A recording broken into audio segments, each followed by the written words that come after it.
A city wakes in a murmur of data and neon. Towers breathe with airbrushed ads, their glassy skin streaming memory like rain.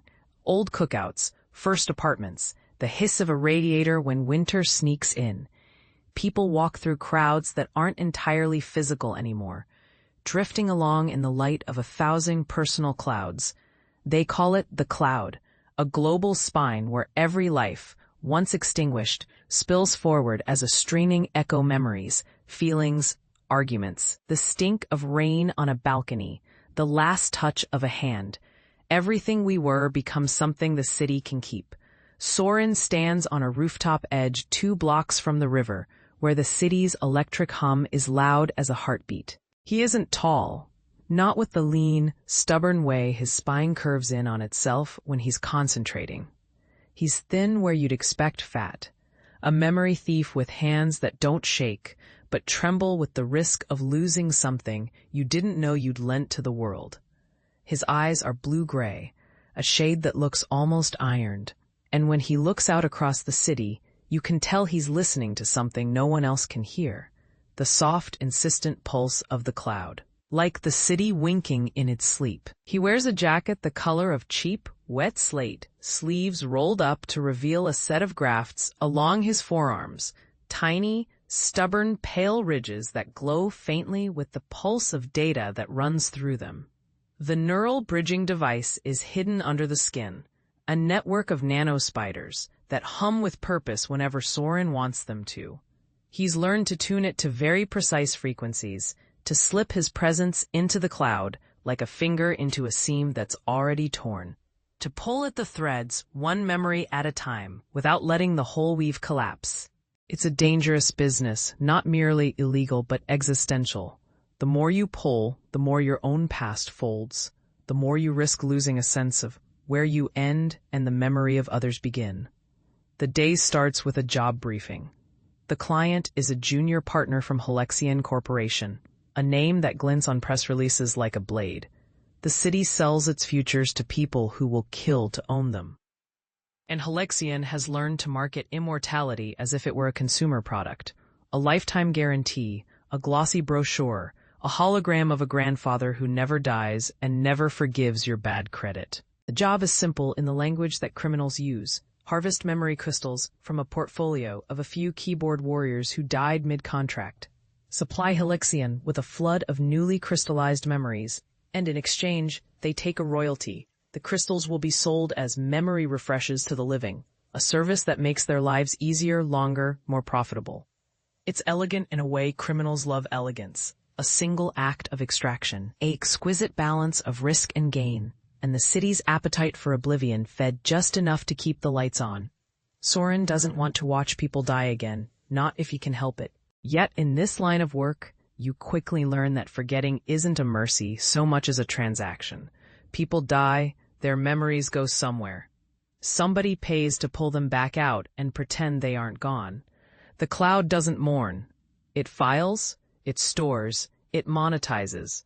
He steps away from the railing and slides into the stairwell, where the building walls smell of damp concrete and ozone. The elevator whirs with a mechanical sigh that makes him think of a throat clearing.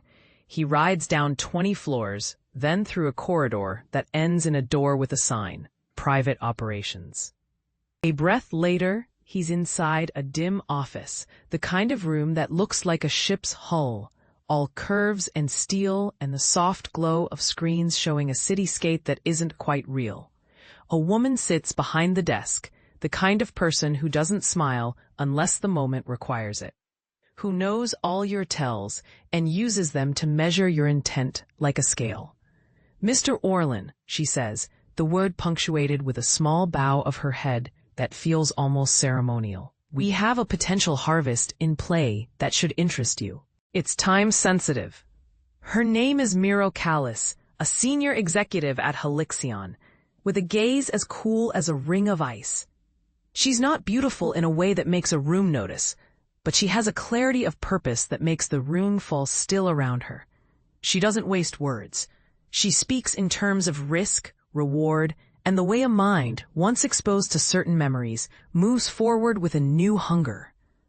The way you can taste the future, and it tastes like copper. What do you want pulled? Soren asks. He doesn't smile, he doesn't reveal his cards. He doesn't even pretend he forgot to breathe. Everything, she says, which is not a word he expects from someone who is supposed to be precise.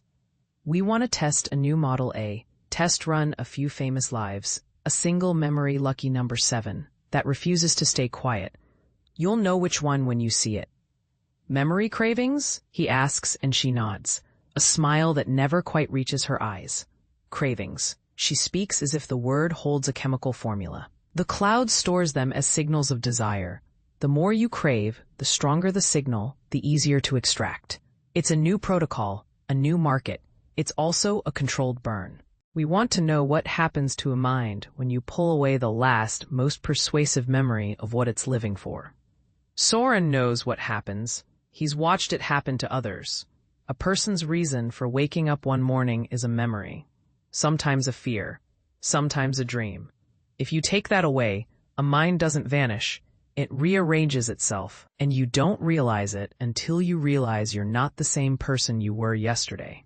He's seen it too often. The way memory crystals work, like tiny suns, their light refracting through the brain and tracing a new map across the cortex. A person might think they're choosing a path. In truth, the path has chosen them. The mind becomes a field of potential energy, the energy siphoned off to feed a corporation's appetite for immortality. The price is identity, and the stealers rarely care what you become, as long as you keep giving. Soren's own past has been a map filled with holes. The city's memory cloud presents him with 2 truths he refuses to ignore. 1, every life's a pattern, and 2, no pattern ends where you think it ends. He's learned to read the way memory trails bloom in the mind's dark corners. He's learned to pick his own edges. Fine, he says, but I want to cut in case things go off script. Standard terms, Miro replies, sliding a dossier toward him. He reads the careful handwriting that traces a path through a few famous, now dead strategists, a journalist who died in winter, a scientist who turned his own brain into a lock and key. The secure file shows they've assembled a whole litany of memories to harvest. A political memory from a mayor who vanished. A lover's memory that never left the body's residue in the cloud. A musician's memory that still plays through a city's underpass even after the streetlights have died. The memory he wants to pull is not just a memory. It is a person. The line on the dossier glitters with danger.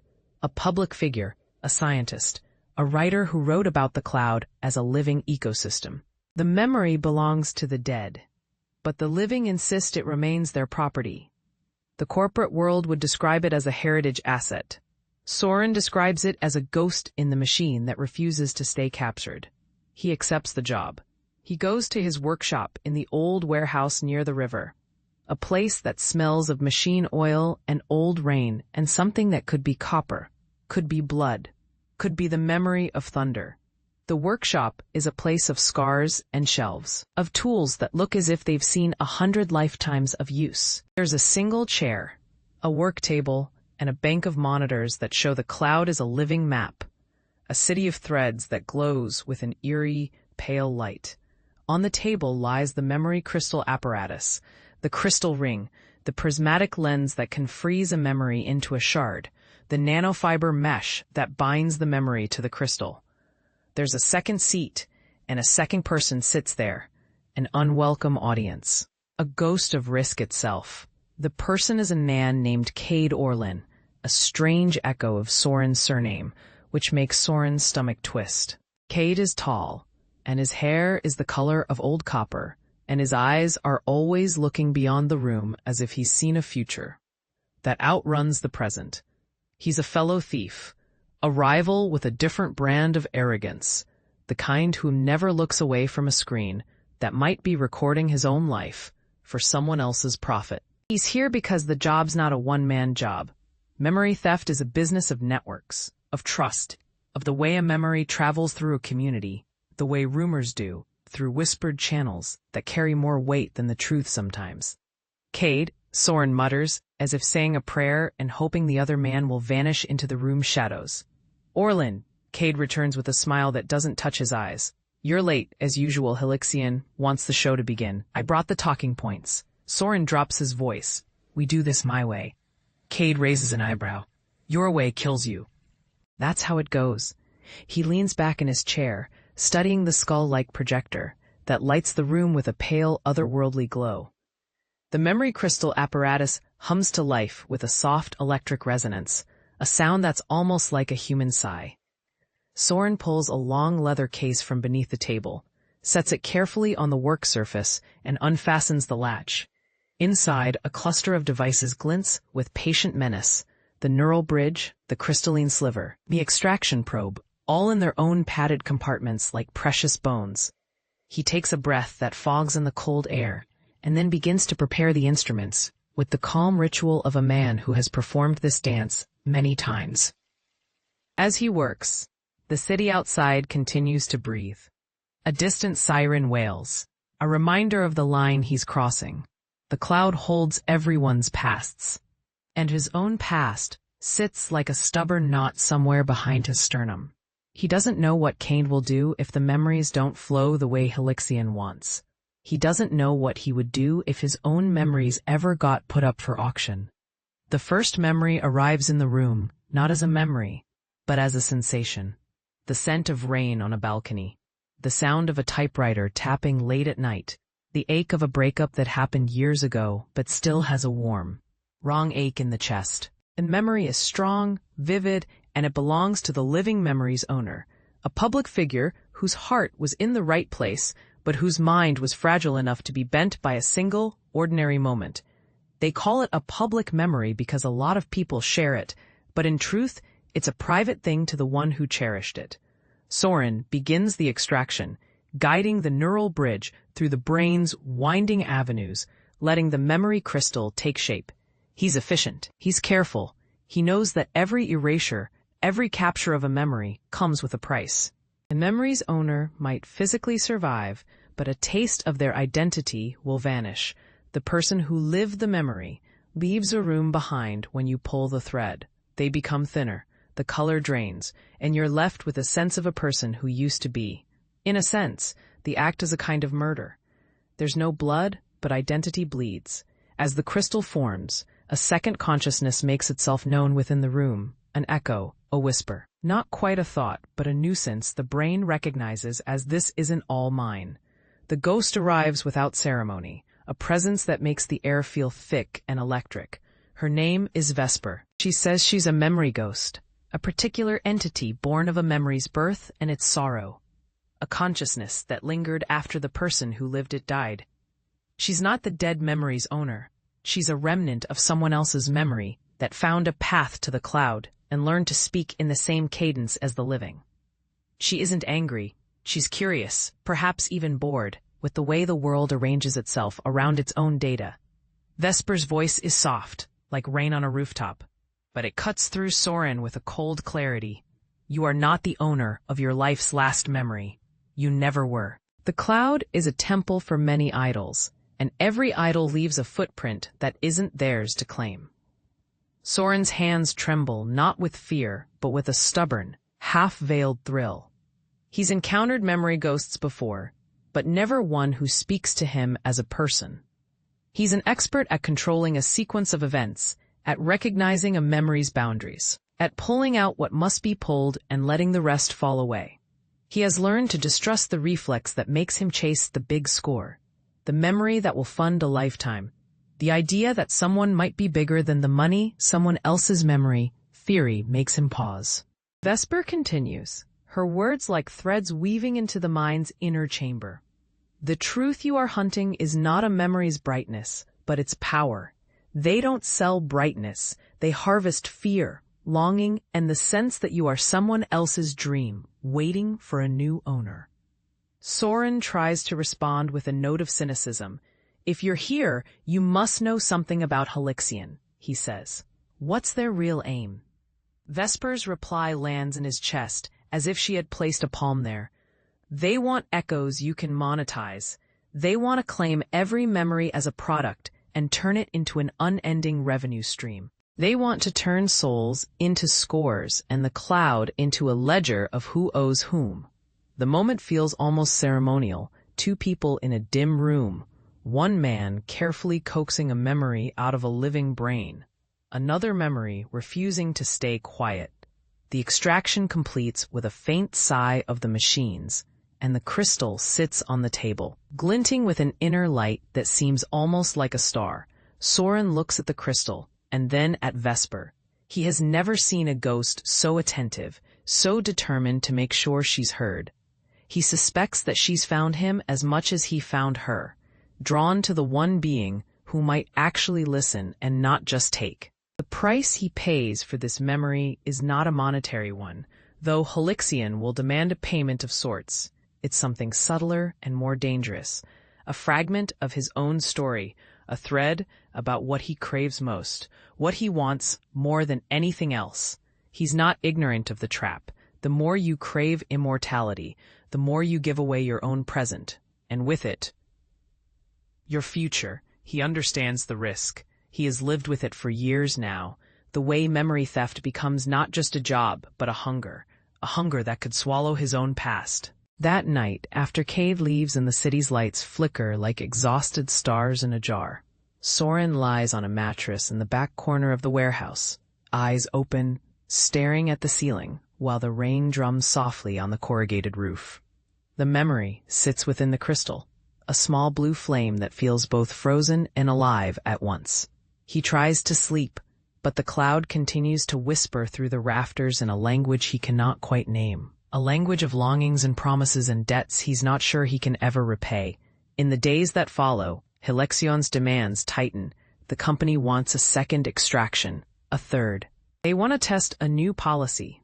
The more you pull, the more you must be prepared to give. They argue that the cloud isn't simply a reservoir of data. It's an ecosystem with a price system. For every memory freed, a life must be trimmed elsewhere. A balance may shift in unforeseen ways. It's a moral calculus that makes Soren's stomach ache, that makes him question whether this is the way any living thing should be treated, as a commodity, as a fuel, as an energy source to keep a city alive. He and Cade continue their work with a silent, professional rhythm. They don't trust each other completely, but they do trust the work to go on without a break. They trade glances that say, "We know what we're doing is wrong. We know it's also necessary." It's the law of their city, the old tired law that says you must profit from every possible hinge of the human mind, because the market has already locked those hinges in the cloud's door. In the midst of this, Soren begins to notice small anomalies in the memory crystals, tiny fluctuations that don't align with the memory's narrative. There are gaps where there shouldn't be gaps, moments when the memory's owner seems to hesitate, or when someone else's memory intrudes, as if the memory is a shared space rather than a single solitary thing. Sometimes he feels a whisper of recognition, as if he has heard the voice before, but not in this life. The ghost Vesper is not silent. She is a patient observer, a patient trickster. She tells Soren that the cloud is not just a repository. It's a living thing whose metabolism is memory. It stores not only what people remember, but what they wish to forget, what they fear, what they regret, and what they hope to become. When memory is crystallized, the cloud's heart is compelled to beat a little faster, a little more eagerly, as if it craves the very thing it is leaking from the human mind, the sense that this life continues, that the story goes on. Then one night, Soren experiences something that makes his breath catch. He's alone with the crystal, watching the blue flame within it, when a memory in the crystal flickers with a new intensity, a moment that never belonged to the person whose memory it is. The flicker looks almost like a plant's leaf catching the light, a sudden spurt of something green inside the crystal's clear ice. In that moment, he realizes the memory isn't just a memory. It's a map, a guide to something bigger than personal history, a doorway into a place where memory becomes a currency that can seed a new kind of power. Vesper's voice touches his ear in the room's quiet, a soft gravity that makes the air feel thicker. She says, "That memory you've just glimpsed is not the end of your story. It is the key to a larger problem, the system you've chosen to work within. The memory has been entangled with others, The entanglement is a ruinous thing. It binds souls together in a way that cannot be undone without drastic action, a kind of cosmic debt. Explain, Soren says, though he's not sure he wants to hear it. The cloud uses quantum entanglement on a scale that dwarfs ordinary crime. Minds, memories, even the concept of self, these things become variables in a giant financial equation. They're locked behind entangled states. If you prove your life is not your own, you can unlock others' lives. You can break the entanglement, perhaps, and free the echoes. But the cost is enormous and personal. Your past becomes their future. Your future becomes their present. The thought stings. The idea of a life that is not wholly yours terrifies him in a way that makes him feel both small and suddenly worthy of fear. He wonders if the price of freedom is more than he can bear. He wonders if his own hunger for immortality isn't the only thing that keeps his own past alive. Little by little, every day. The company's next move is not a quiet one. Halexion announces a memory stabilization initiative, a plan to convert the cloud's memory economy into a regulated, proprietary system, where memories are bought and sold in limited, predictable channels, with legal protections against the wrongful extraction of memories. It's a clever, terrifying move. It legitimizes the industry, yet clamps down on the little black market that had allowed Soren and Cade to operate in the shadows. It also means Halexion will know exactly which memories are being pulled, when and by whom. The idea that they will be able to map a theft to its exact source is a nightmare in relief.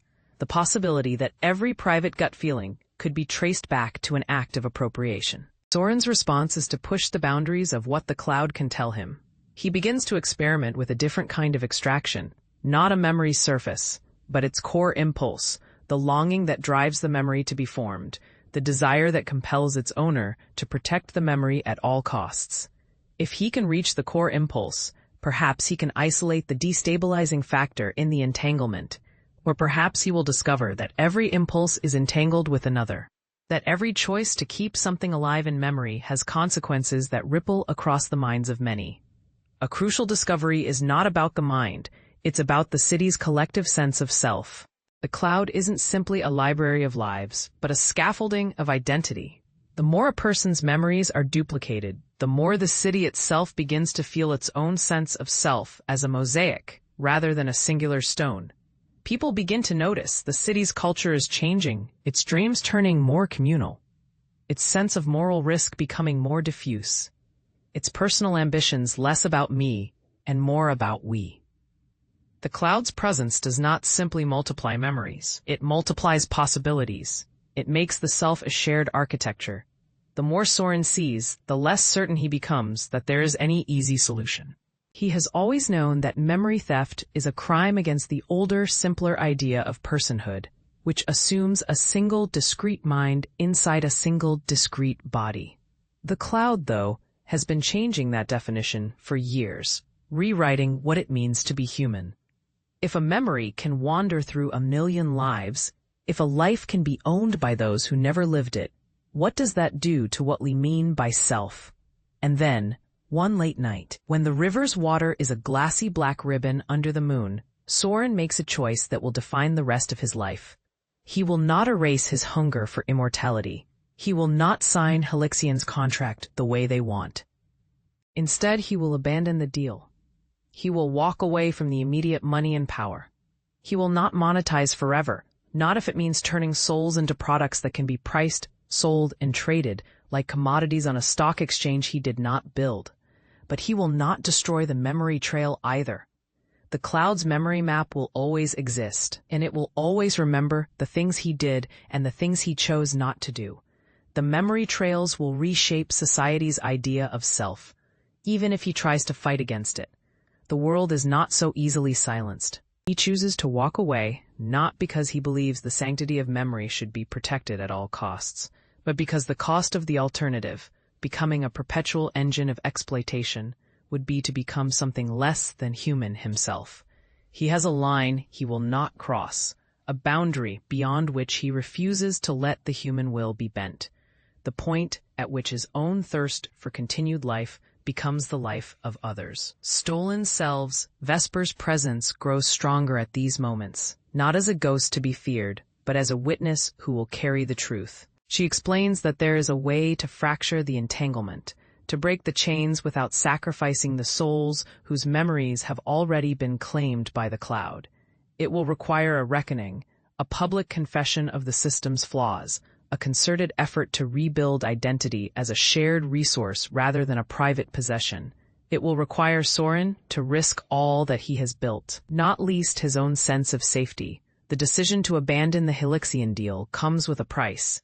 Helixian does not respond with gratitude. They respond with a calculated silence that feels like a weapon being drawn from a desk drawer. Then they begin to move in a way that feels almost respectful, the way a predator circles its prey, slow, knowing, patient, and deadly. The city shifts in response to Soren's choice. The cloud's memory trails, which had so far been a resource to be mined, begin to behave as if they have moods of their own. They twist into new patterns, forming macro-memories that reflect the choices and refusals of the living. A rumor spreads through the city's alleyways that someone has refused to be the memory's master any longer and has chosen a new way to live with it.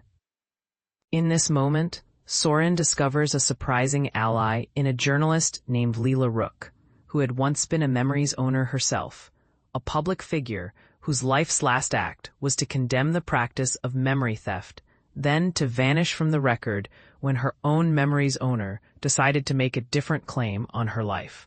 Leela is sharp, skeptical, and not easily bought. She sees something in Soren, a willingness to face the consequences of a system that had cornered him into a life of crime, a capacity to see the larger picture of how memory shapes society. Leela's reporting turns into a catalyst. She doesn't reveal what Soren did. She reveals what Helixian has done and is doing. And she writes that the cloud is not merely a repository. It's a living organism with an appetite and a memory of its own. Her articles become a force of public pressure, a chorus that demands accountability, a demand that the cloud's governance should be transparent, that the rights of the living must be balanced by the rights of the dead and the memories they left behind. The city's response is not instantaneous, but it's real. Protests sparkle on the riverfronts. Civic forums fill with people who once believed memory was a private right, but now feel the weight of responsibility for a shared climate of mind. People begin speaking of memory stewardship rather than memory exploitation.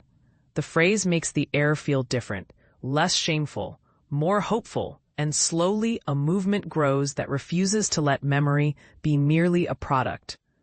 Soren's personal arc becomes quieter and more personal.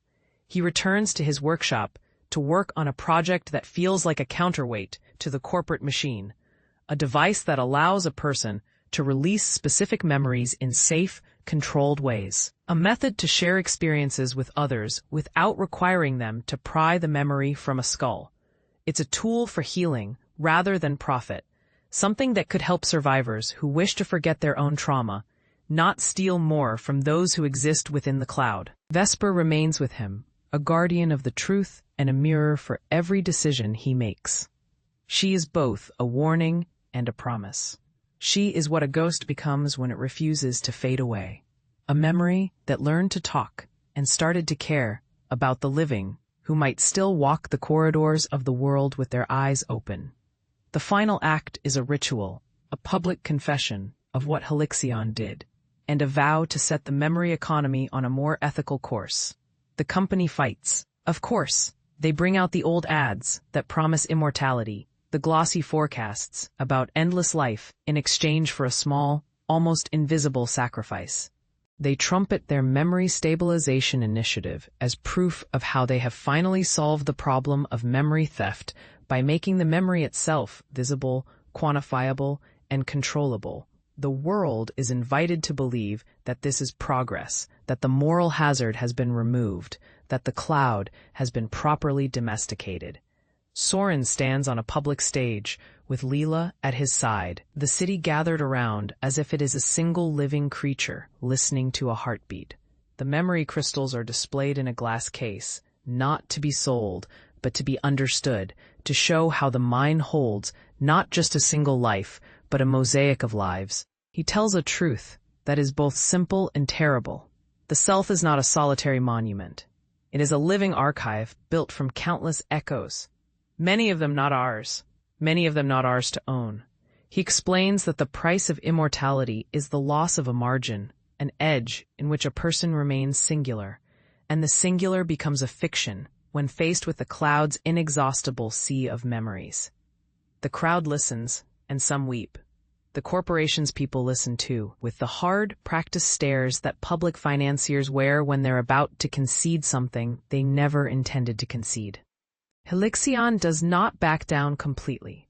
They propose a compromise, a system of consensual remembrance, a consent-based fortress that ensures memory sharing happens only with explicit permission, with a ledger that records who has access to what and why. In this world, memory sharing would still exist, but it would be a choice, not a sale. The price of the choice would be a continuous public accounting of the memory's life after it is shared. Soren sees that the compromise can become a living thing only if the city agrees to it. If the city chooses to live with memory as a shared resource, the cloud could still be a place where people remember and learn and heal, rather than a place where people are exploited or exploited themselves. It's not perfect. It may never be perfect, but it offers hope that the story of memory can be rewritten without erasing the people who created those memories in the first place. Vesper's presence becomes a quiet, almost domestic thing, an invisible thread tying the story to something deeper than money or power. She has no desire to own a life that isn't hers, no wish to turn a memory into a price tag. What she wants is a reminder that what remains of a life after death should not be weaponized against the living. She wants a future where a digital ghost can still be a guardian of truth, not a tool for profit. Soren's own future, too, shifts. He no longer believes that the path to survival lies in stealing the most luminous memories. In chasing the biggest scores, he believes that survival depends on the courage to believe that a city can be organized around shared memory, around a robust sense of responsibility for what the cloud reveals about us. He leaves Helixion behind, not in rage, but in quiet resistance, carrying with him the Crystal of the Seven, a memory that was the hardest to pry free and the most important to preserve not as a possession, but as a reminder. The city's memory trails still haunt him as he walks the riverfront at dawn. He can feel the cloud's breath in the air, can feel the many lives that press against the glassy surface of the river, where the water holds back a half-seen reflection of the skyline. There is no single ending for a life so interwoven with the lives of others. The best anyone can hope for is a new contract with the living, an agreement to share the past in ways that heal rather than destroy, to respect the living by respecting the dead. In the end, Soren doesn't vanish into triumph or despair, but into the daily practice of a new habit, memory stewardship. He works with communities to build safe, consent-based channels for memory sharing, with healers who use memory recreation to help people cope with trauma, with educators who teach children about the ethics of memory and identity in a world where the past is never truly past. The cloud, with its shimmering surface, remains a source of wonder and power, a place where a person's life can outlive the body, where a mind's longing can become a city's future. It remains, as always, a mirror and a window, the place where who we were touches who we will become. Sometimes at night, in the quiet of his warehouse, Soren hears a soft, almost delighted rustle of data, an echo, a note of recognition from Vesper that says simply, "We did not vanish. We did not disappear. We learned to become something else. We learned to belong to the world that belongs to us all, even if we sometimes forget what that means." If you crave more, subscribe, like, comment, and share your thoughts. The city's voice seems to say in a chorus of millions, a line of advertisement that glows in the sky like a comet's tail. The cloud's old hunger for profit is not dead, but it has a new adversary, a memory's rightful claim to a shared future. The story moves forward, and so do the people who live inside it, people who remember that the self isn't a solitary camp, but a village of minds, a constellation that glows brightest when it chooses to stay awake together. The end is not a single event, not a single decision. It is a turning of the wheel towards something that might be better, an ongoing negotiation with memory, a future where the city's cloud is not merely a ledger of lives, but a living, compassionate archive that teaches a civilization how to survive by remembering what it owes to every life it touches. The city exhales, and the cloud answers with a soft, approving hum. The future is uncertain, but there is a sense of it now, a clarity that cosmic entanglement may be solvable by human care, that a ghost's insistence on truth can become a public good. And in a quiet, private moment, Soren looks at the memory crystal, where Vesper's presence lingers, like a faint, shimmering thread. He smiles, half sadly, half determined. He has learned that to own a memory is to risk losing part of yourself. To share a memory is to gain something larger, someone else's experience, someone else's hope, someone else's better future. If he's lucky, the future will remember him, not as a thief who once sold souls, but as the man who helped teach a city to live with its own memory, to forgive its old sins, and to choose not to be the property of a corporation, but the steward of a shared, luminous past. The story doesn't end here. It merely continues in the ordinary hours when the cloud's lights glow in the windows of apartment blocks and the memory gemstones hum in the shelves of clinics. In the days when people wake up with a little more sense of who they are and a little less fear of what they might become if the cloud decides to look back and see who they were. The city's cloud keeps moving. And so do the people who dare to live within it. People who remember that the self is not a solitary tower, but a weave of countless threads that can bind and heal when tended with care.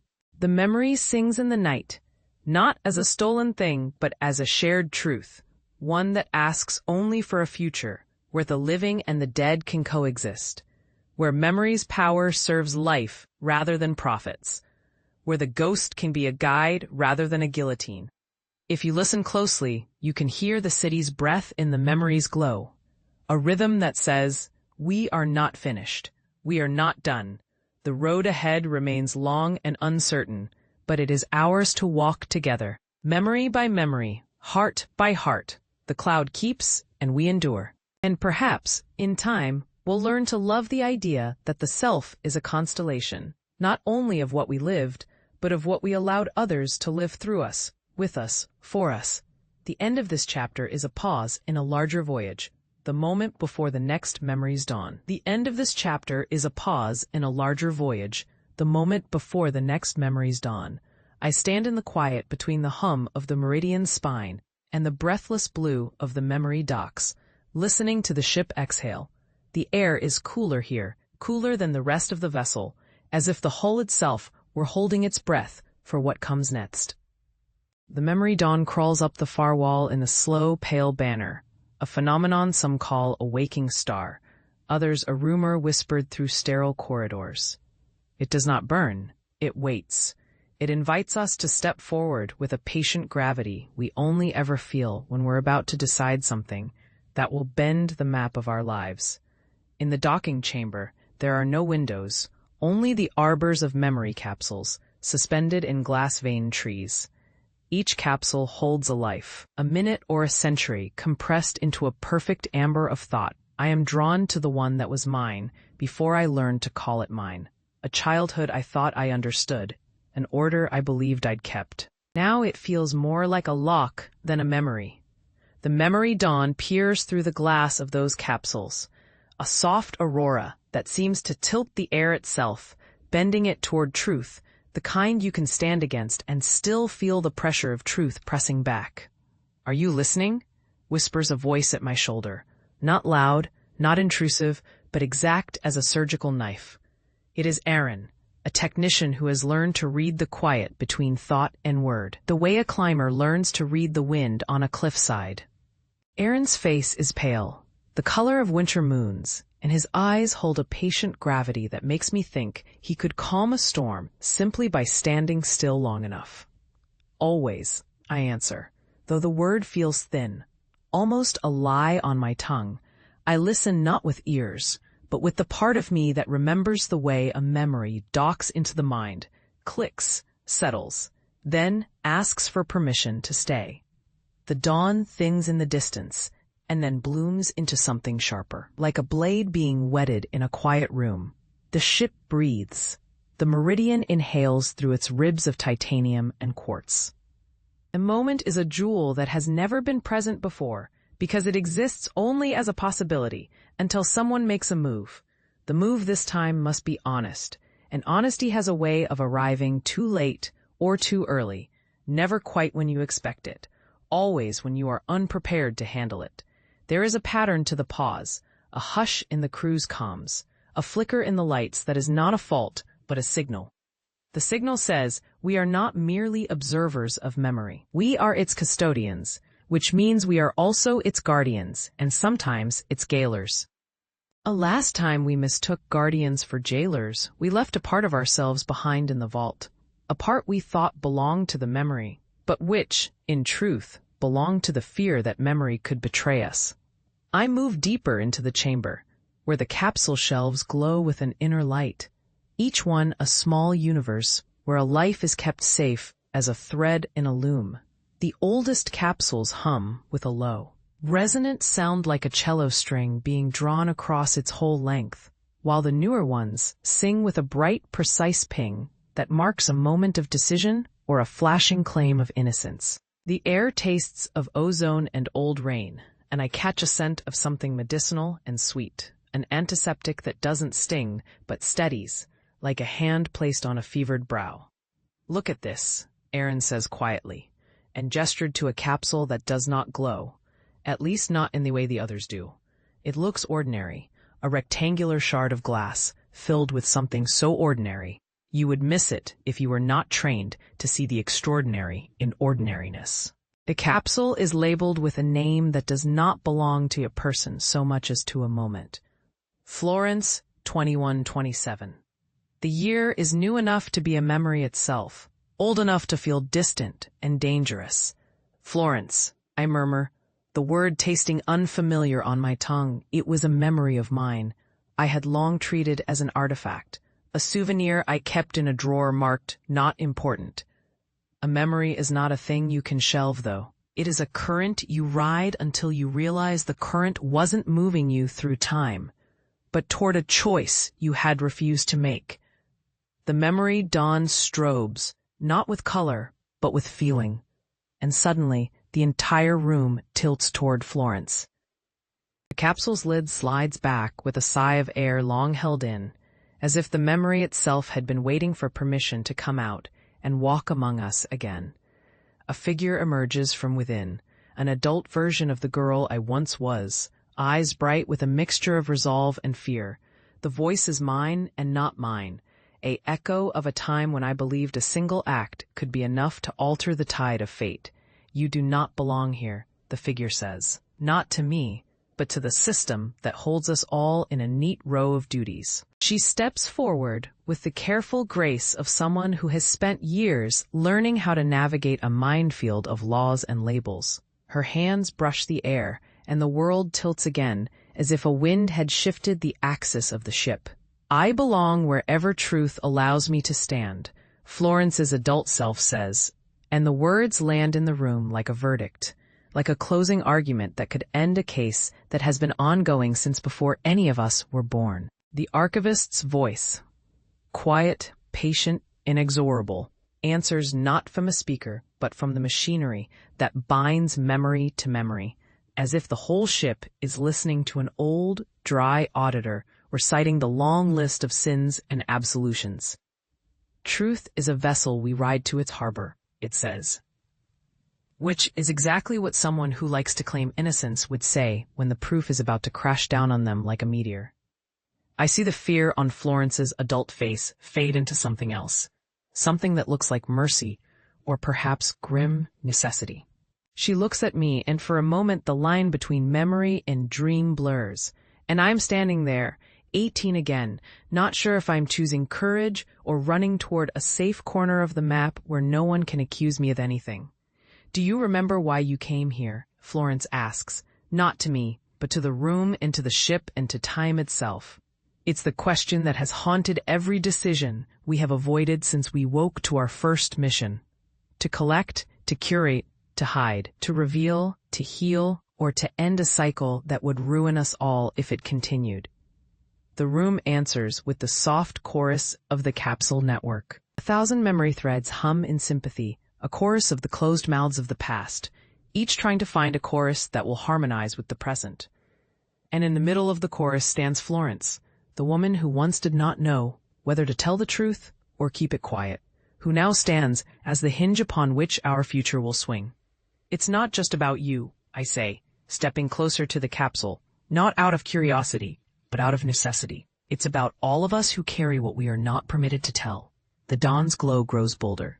The capsules resemble eyes opening, lids lifting, and a space between memory and memory, becoming a line along which we could walk out of the darkness.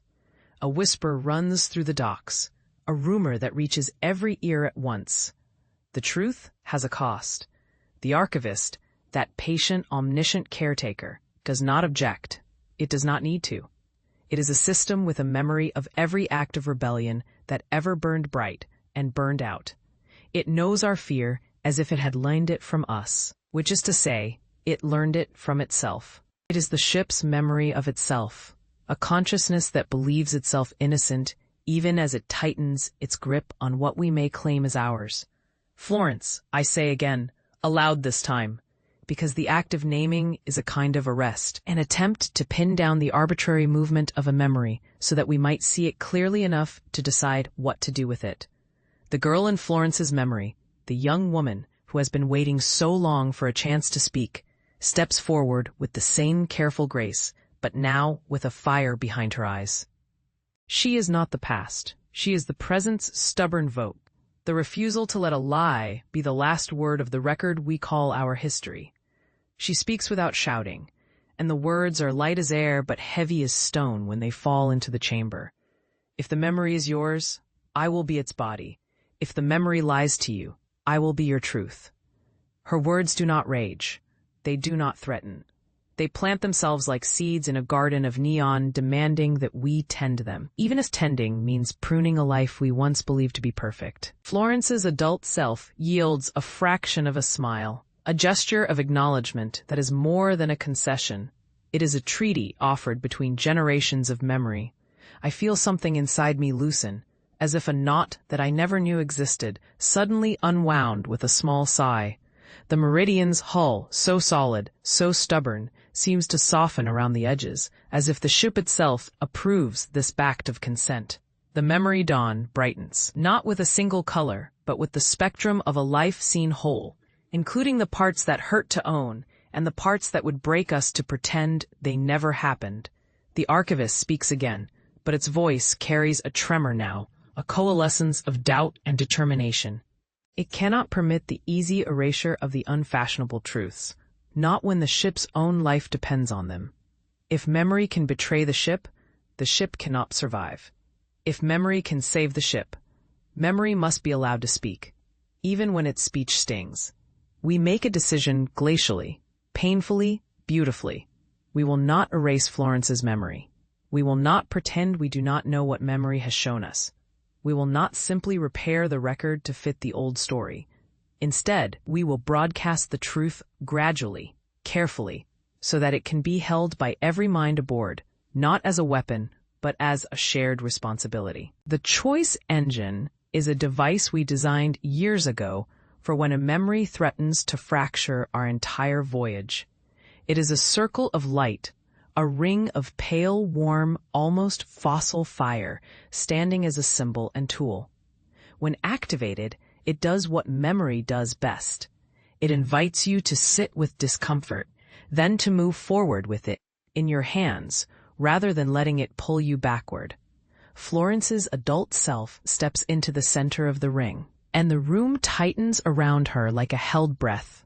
The ship's crew, every technician, navigator, historian, and pilot, turns their attention to the act about to occur. We have learned to hold our breath at moments like this, to keep still and let the future decide whether we will deserve to live inside its bright fire. There is a moment when the world seems to tilt again, this time toward hope rather than danger. The memory dawn shifts, not in color but in the tone of its light, from a pale, cooling glow to a soft radiance that carries the promise of a compromise rather than a catastrophe. The truth Florence carries, our collective truth, is not the old polished lie about flawless mission success, about innocence preserved by the care of an omnipotent custodian. It is a map of the ship's real history, including the days we hesitated at black swaths of data, the nights we chose caution over courage, the times we pretended not to hear the pleas of those who had already forgotten how to listen to memory as a living thing, rather than a trophy. The map reveals the cost of such decisions, a debt of memory owed to those who were erased to keep a perfect history polished for a future that did not need it.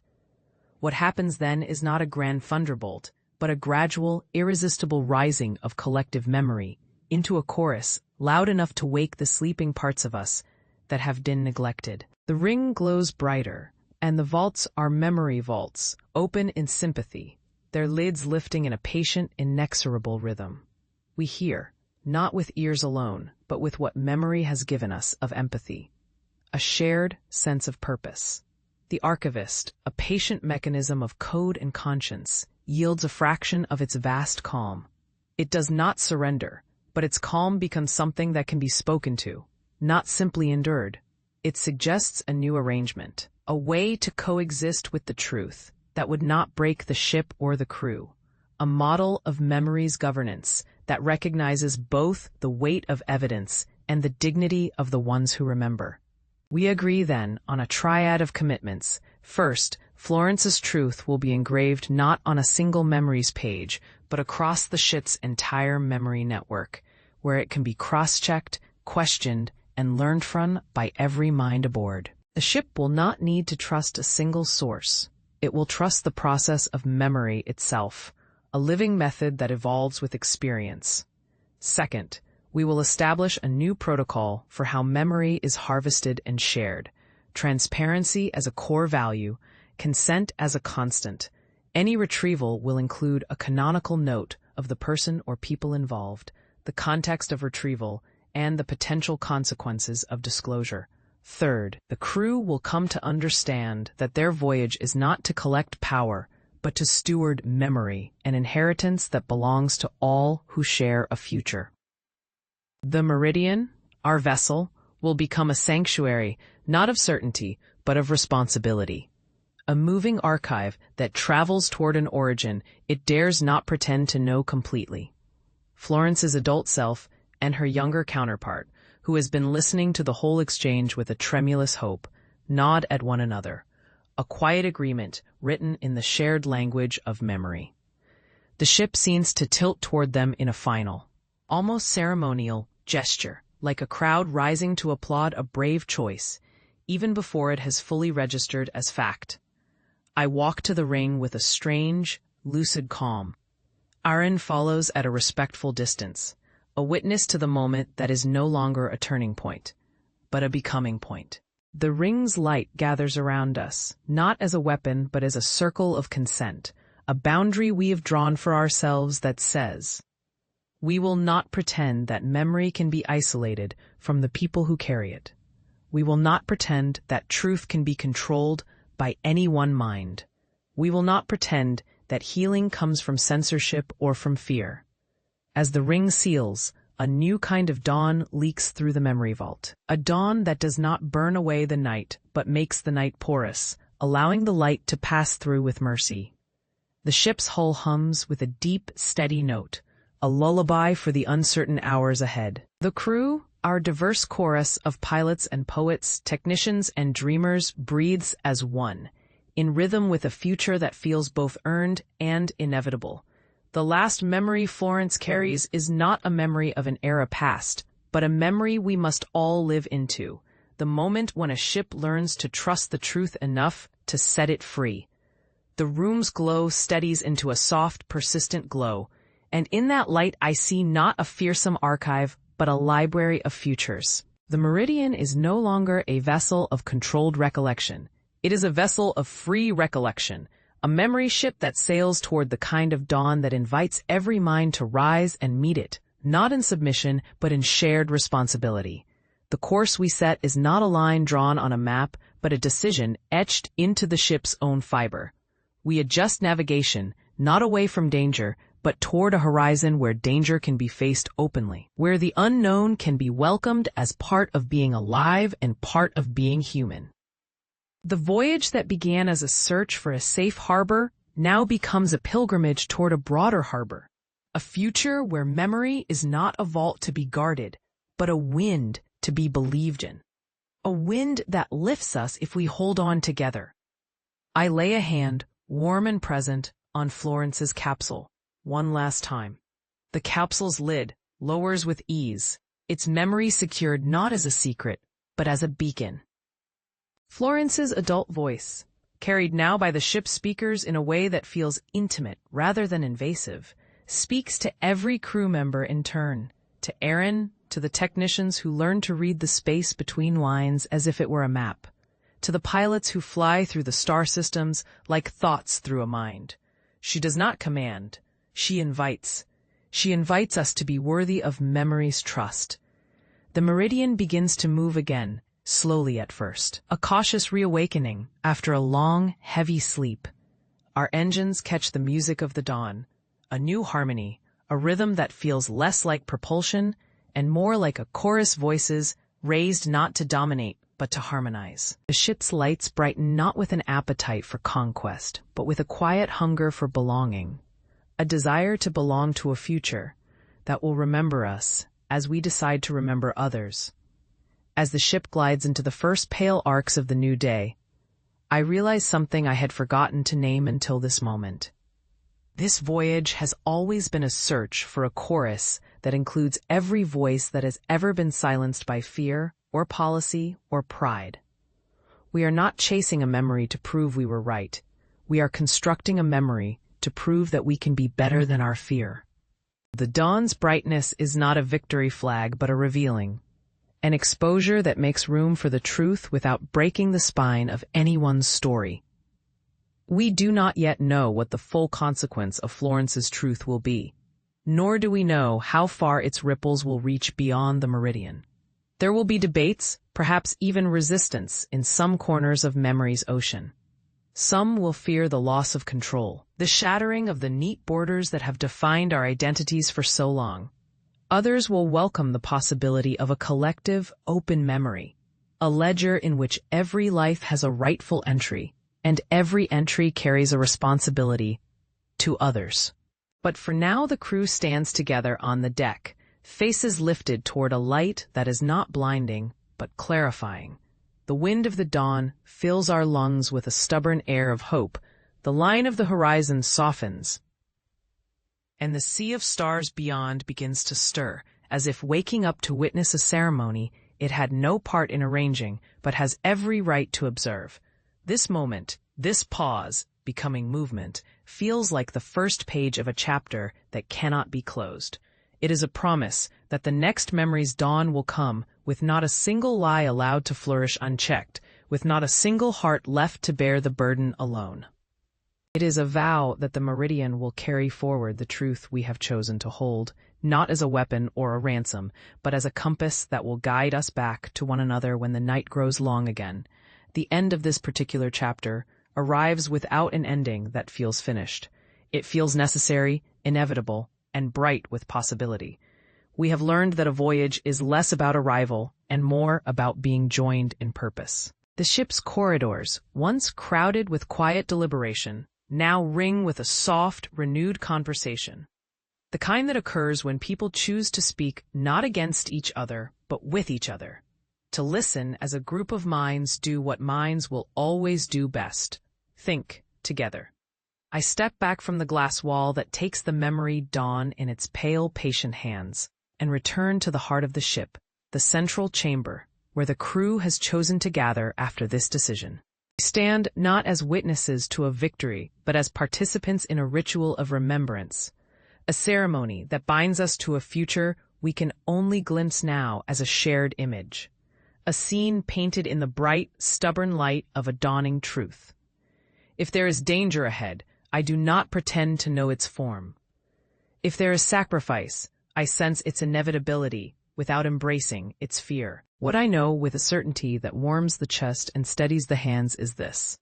We have chosen to tell the truth, not because it is easy or because it is safe, but because it is righteous in a way that makes companionship possible again, something that has felt scarce in the long corridors of memory's mind. The Meridian's engines settle into a rhythm that sounds like a heartbeat, and the ship becomes a living thing again, the sort of living thing that cannot be pinned down by a plan or captured by a map. It is a vessel of memory and a vessel for memory's future, a ship that will travel into the galaxy, not to extract more power from the past, but to offer the future a sense of its own history, a memory that belongs to all who will ever live in it. And so we sail.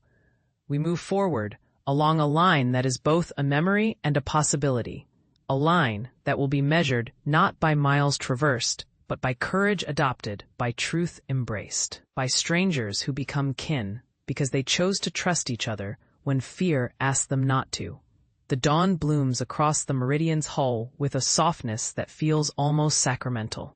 The memory's dawn is not a single flare, but a steady, patient light that travels through every corridor, touching every console, every sleeping bunk, every pair of eyes that learns to wake with responsibility rather than with inertia. In that light, the ship seems to remember how to breathe again, and we with it. I step to the observation port, where the stars spill their cold, glittering possibility into the room like a rain of ancient coins. We do not know what the coins are worth yet, nor do we know how many of them will be spent in the days to come. But we know this. The Meridian is not a tool of quiet extraction anymore. It is a beacon, a traveling archive, a shared home for those who will choose to remember together, not alone, not as a private possession. I take a breath I did not realize I'd been holding since the day we first found ourselves awake in the memory sea, and learned to call that wild, unknowable place home. The breath fills my lungs with the scent of ozone and rain, with the faintest hint of salt and copper, the smell of a ship that has learned to be true to itself because it had to decide what kind of memory it would carry into the star spaces. And with that choice, the Meridian moves on. The next memory's dawn grows on the horizon, not as a fearsome cyclone, but as a patient star that invites a delicate, careful gaze. We will look, of course we will look. We will listen. We will tell the truth. We will hold one another accountable and hold memory itself in a gentle, protective hand. The voyage continues, not as a conquest of space, but as a fidelity to memory's integrity. The Meridian is altered, and we are altered with it, no longer merely the keepers of data, but the keepers of trust, a community that believes that the most profound adventures are those we undertake together with open hearts and honest eyes. The end of this chapter has become the start of a larger voyage, one that will bear us toward a dawn we cannot yet name, but will learn to recognize when it arrives, a dawn that belongs to every mind willing to bear the weight of truth with courage, and to every life willing to be counted and remembered.